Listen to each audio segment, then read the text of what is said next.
Game in front of you to present our role play. But before we start, I would like to introduce myself and of course my members. My name is Eduardo Daniel Pinalver. My name is Nando Balasoro. I am Vladimir Nunez. I am Noah Ocean M. Bolo. I am Arthur Chavez. And we are the Group 3.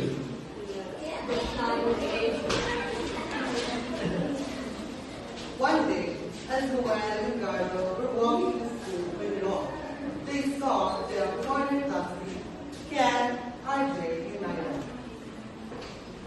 Hi guys!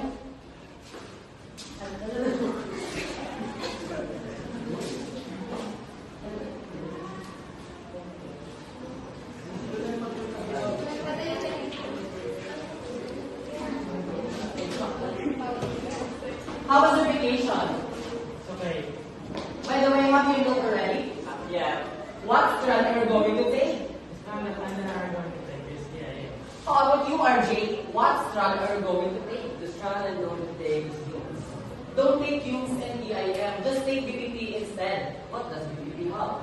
If you choose BPP strand, you will have a lot of opportunities. You will learn how to cook and you can even earn money from the knowledge and skills that you gain in the BPP strand. Oh, we don't know anything about that. I mean, we don't have any experience. Don't worry, we got you.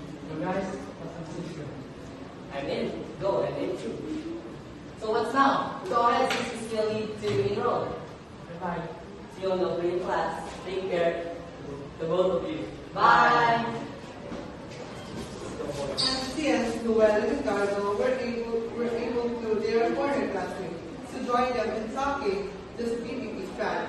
They lived and enrolled themselves, while RJ, Noel, and Ken